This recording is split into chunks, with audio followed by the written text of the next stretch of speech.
Okay. What is going on, everyone? Got Edward. Is it Neidhart? Did I say that right? Neidhart. Neidhart. Yeah. Okay, got it. What's up, brother? Nice to meet you. Ed's Painting Company. Just getting started, man. This is my favorite topic ever. So, how did you arrive to this? Well, I was about last year. I just started thinking about it. I'm always thinking about, you know, a side business or another way to make money, and so that's how Sure. I came upon this. I just started thinking about it. I came over the logo and I have an EIN. That's it. I haven't done a single job or anything like that. Okay. I do have painting experience and I've painted professionally before, um, but so I came into this thinking I want something because I have a good job. I make really good money. We just bought a house. Um, but I just came into it thinking, well, I want another stream of income. I want to. I don't want to be tied to what I do now and just have to do it all the time. I want options. I want some freedom, and, and so I discovered your podcast a week ago. I listened nonstop, and you kind of like opened my eyes to, well, it could be more. It could be more than just a side hustle. You know, so that's where my head is at now. So I wanted to talk to you and just get a, your perspective, a fresh perspective on Yeah. how to how to start because my situation is a little unique with my job, and I can take off. I can take off a whole month, um, paid, of course, but I could do that and just come back. I could take off a week. I could take off 2 days next week. Just pick and choose. And so, If need. yeah, Yeah. Okay, so I'm big on kind of like end goal here because it's obviously from the outside looking in, it's like, hey, I can, do some painting. There's levels, right? The first level is you doing the painting, right? That's like if that's level one at the basic form. Second level is someone else doing the painting for you. Third level is you building teams and nurturing those teams. Fourth level is you remove from the business, right? So there's levels and what I find in business is the side hustle mentality, you're not gonna get far. You may get to level 2 where you have somebody doing it for you, but you're gonna run into issues that you can't foresee right now, especially because you're working in people's homes. Like things arise, right? There's a different, I would say there's a different energy when you know that you have people that you're responsible for in someone's home that causes a stress that a side business like selling some things online are not going to cause you. So these are things, and especially if you want to maintain a great reputation, which I'm sure you do. Like everyone knows, hey, got to have a great reputation. You want to do great for your customers. You want good word of mouth. So these are some things to think about in terms of end goal. Really, I mean, you want this side hustle for a reason. I just want to know, like, is there's like where, like, what are you trying to accomplish? Do you want more free time with your family? Do you feel like you're not fulfilled? Like, what are some things that are going to push you through here other than you just want to make some more money? um, I want the freedom to make more money, but doing it more on my terms. Like I don't. With what I do now, I have to. I'm basically at the whim of whatever is sent to me, and that's where I go, and that's where I work. And to make a lot of money, you have to be working all the time, overnight sometimes. And I've seen it happen to guys where it consumes them, takes over their lives, and I don't want to be like that. So I guess freedom is my answer. Yeah, I Okay, do have. I've been married for it's 21 good. years. I have a big family. We have 8 kids. We're a big Catholic family, Love it. and Love it. so I have to make money. But I also really, want to have more free time at the same time. Sure. Have you ever owned a business before? I wouldn't call it a business. I would call it a side hustle. This was maybe 20 years ago. I just ran. Um, it was a sole prop. It was me refinishing bathtubs, like Okay, just supplemental cool. income. Yeah, Hey, you draw. Sure. yeah, Yeah. So you know the dynamic. You're not coming in super yeah. green, which is cool. Homeowner dynamic expectations, all that, which is cool. The first thing is what I would do is like first let's map out what this level one strategy looks like, and have a clearly defined roadmap of like where you're heading in terms of, first, let's look at marketing, right? How are you going to get these jobs? What is your strategy if, like I said, hey, Ed, need you to get a job by the end of this week, assuming we're starting on Monday? What is your strategy to do that with your own means? Um, well, how I find contractors is I go on Google, and it just happened to me 2 days ago. I had somebody to fix my garage door, and so I went on Google. And what I did is I don't like sponsored ads, and I don't like because I live in an area where I'm 20 minutes from Chicago, I'm 20 minutes from Northwest Indiana. You don't know who's coming. You don't know where they're coming from. And so what I do is when I go on Google, I look for um, somebody who is local, somebody who's established. So I found somebody in the next town over, a business that I trusted. And they weren't top of the list, but I knew what to look for.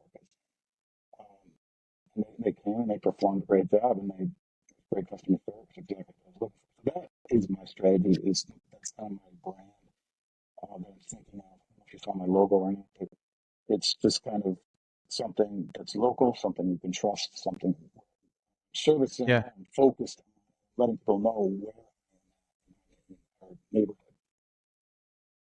Okay. So So that's a great long-term strategy, Ed.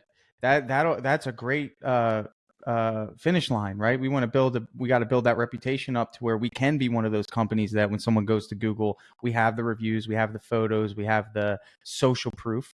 But when you start out, none of that exists, and you still have to compete, right?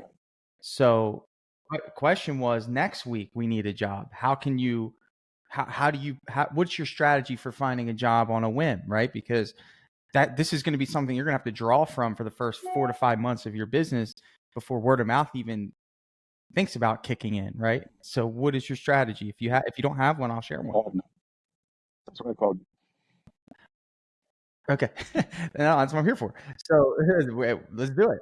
So the first thing I want you to understand, man, is that you are entering into a game that is already being played by a bunch of different people. And it's intimidating when you first get in there because you look on Google and you're like, man, these painting companies have great reputations. Who's going to hire me? I am not known by anyone yet. And in order to launch a painting business, right, you need two things. First, you need supply, which is your painters, and you need demand, which is the jobs.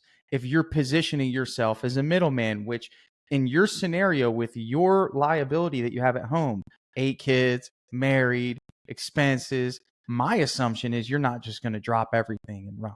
Okay. I know that. Okay. Which could play to your favor because it gives you the leverage of saying, hey, I can't paint these jobs. So I need to find people that I could trust to do it. Okay. So both of these things have to happen at the same time. You need to start vetting subcontractors and you need to start getting leads, right? Lead generation 20 years ago is a lot different than it was now when you were doing bathtub refinishing. Yeah. Lead generation has dramatically changed. What you were describing to me is search engine optimization, right? So that company has optimized the search engine, maybe through a marketing agency or whatever the case is, to be seen by you when you searched, right? I love the perspective you gave me. You said, hey, I'm a homeowner. When I want someone, I search, I look in that area, I find someone I trust. Okay. You can't enter that game yet, right? You won't be one of those companies that get picked because you have nothing yet. You have no brand, no review, no nothing. So what we need to do is we need to circumvent the system. Now, you might not like sponsored ads, and that might be your preference.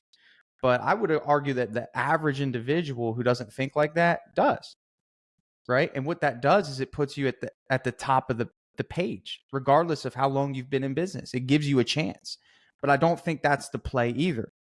Because again, we're hoping that they don't scroll down and see all those guys with great reviews. So there's two other avenues that you could do to put you immediately in the game. This is what I did when I first started my business. I was like you. I worked a full-time job. I was debating on leaving that full-time job and I had no reputation, no reviews. I would look at painting companies. I'd say, how the hell am I going to compete with these guys? Well, along came Home Advisor. This was my pivotal strategy. And what this did is it positioned me to be able to do something proactive, right? So as soon as I signed up with them, they sent me leads, and those leads didn't know if I was in business for 5 years, 10 years, or 15 years. They just know that Home Advisor recommended me, right? Yeah.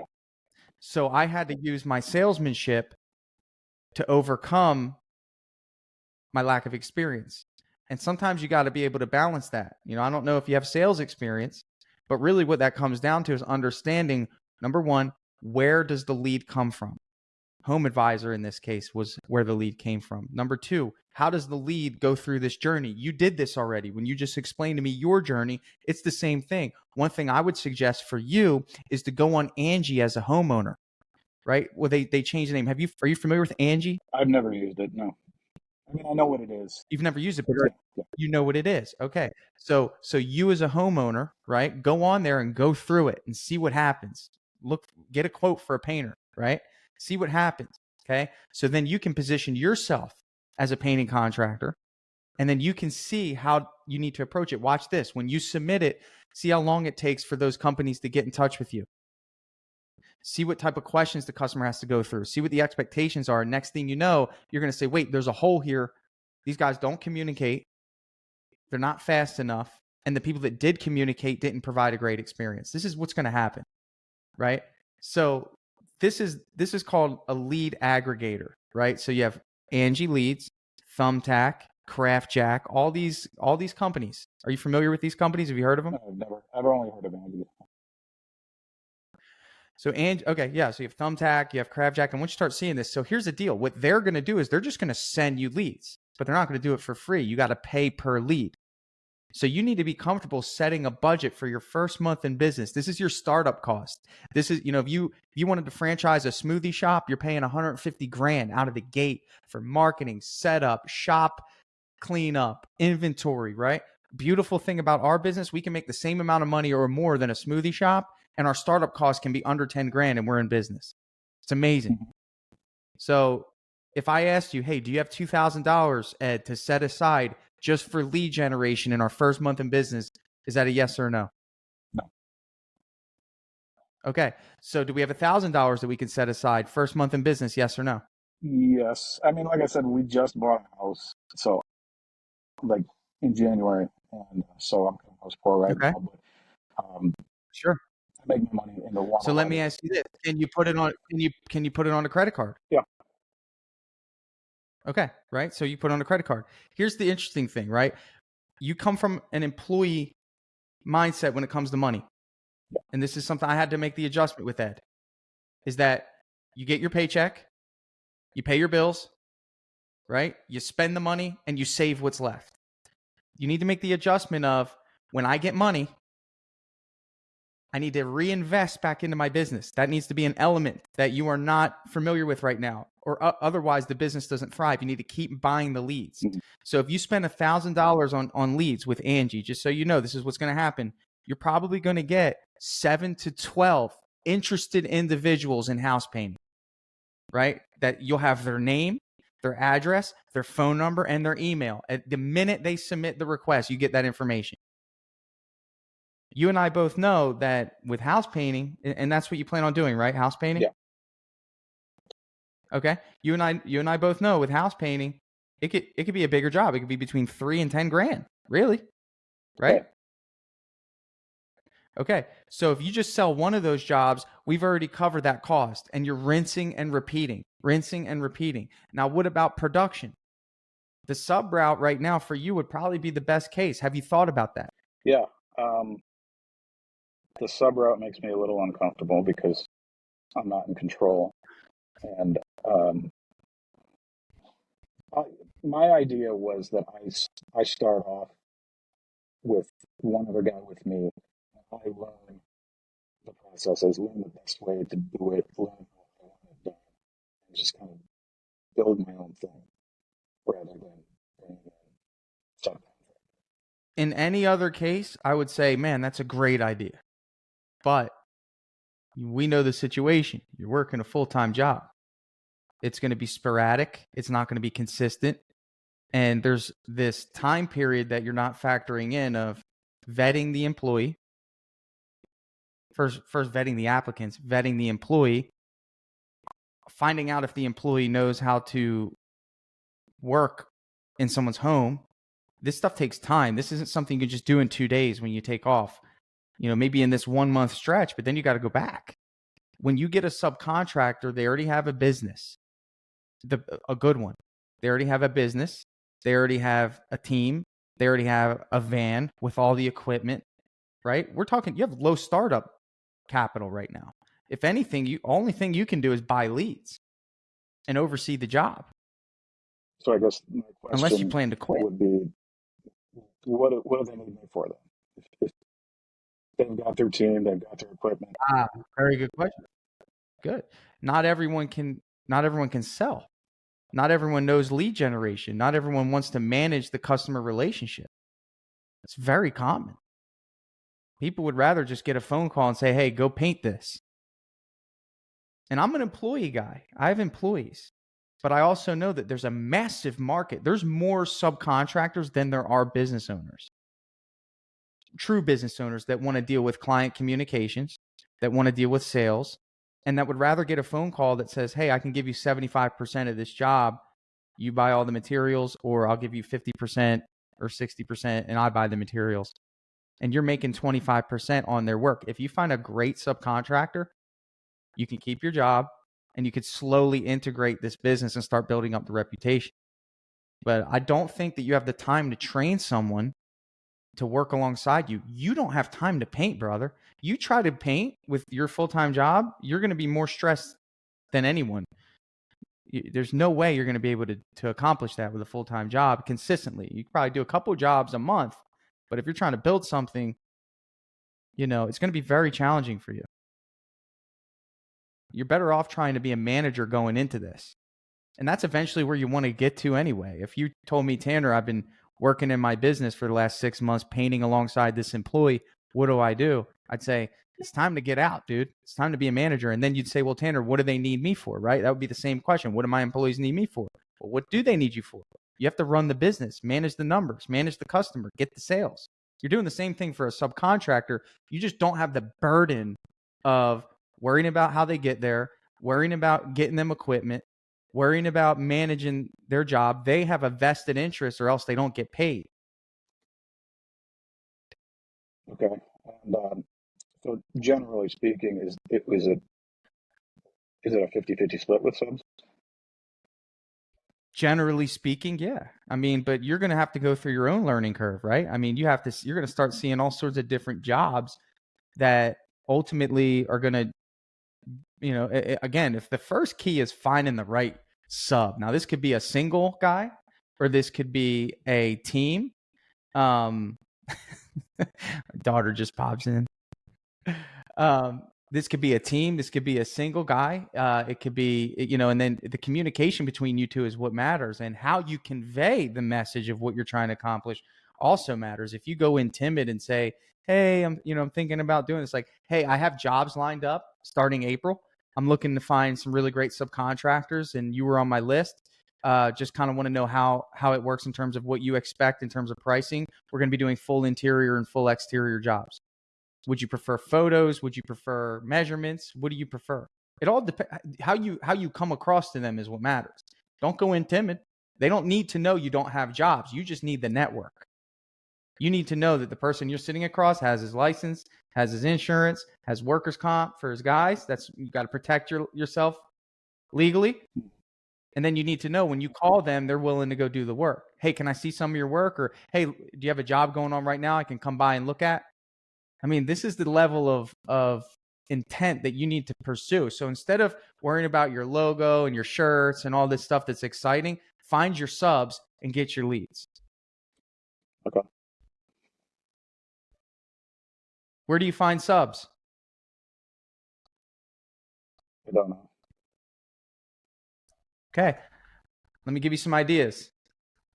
Couple ways you can find some. I'm gonna give you some hot ideas right now. The first thing is you can go to your local Facebook groups and ask for a painter. Yeah.